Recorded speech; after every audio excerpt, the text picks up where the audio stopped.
তাহলে একটা থালা নিয়ে আসো, এই বাটিটার মধ্যে তোমায় বৌদি কত করে ফুচকা? 10 টাকা দুটো। হ্যাঁ 10 টাকা দুটো। 10 টাকা 5টা দিচ্ছে বাইরে দোকানে। তো যাও বাইরে যাও। এটা কি ধরনের কথাবার্তা? আমি এত দূর থেকে এসেছি ফুচকা খেতে, একটা মানে সবকিছুর একটা লিমিট থাকে। 10 টাকায় দুটো কোনো জায়গায় নেই। আমার স্পেশাল ফুচকা। কি এমন স্পেশাল আছে এটা? বৌদির ভালোবাসা, ঠিক আছে।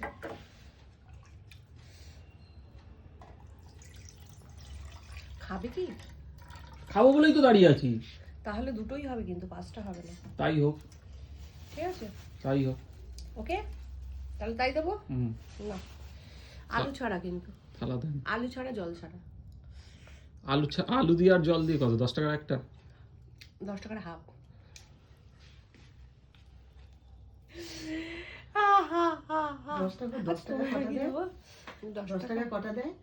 মা এদিকে আসো, নাহলে অত দূরে আমার পক্ষে পসিবল নয়।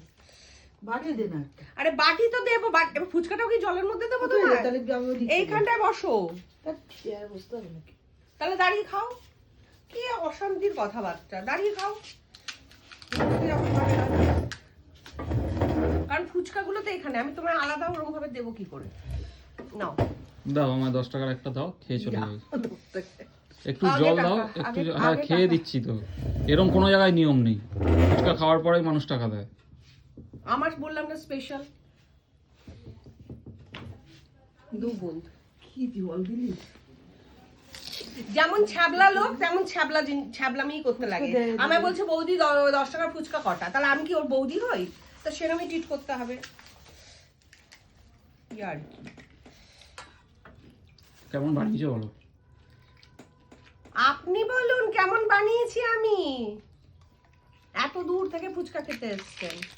এত দূর থেকে ফুচকা আনিয়ে দিলাম। এখন ঝাল লাগলো। আবার ঝাল? ও তো বললো বৌদি ঝাল খেতে ভালো আছে, বেশি করে দিচ্ছি। আনলাম, দিয়ে দে।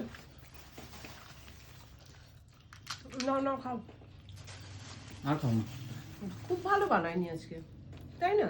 আলু মাখাটা একটু নাকি কিছু আমরা কম হয়েছে। চুরমুরটা খেলাম বলে ওর জন্য ভালো লাগছে না? সেটাও হতে পারে। হুম, সেটাও হতে পারে। বাদাম দেয় না এখানে না? না, নবদ্বীপ সাইডে বাদাম দেয়, হেভি লাগে বাদাম আর পেঁয়াজ দিয়ে মাখে। এবার বলতে হয় ফুচকা লাগে, বললেও দেবে না। না আমি বলেছি আমাকে। নবদ্বীপ দাও আরেকটা দাও, আরেকটা দেয় দাও। জানিস? আরেকটা দাও, জল দিয়ে দেবো? অল্প জল। 20 টাকা।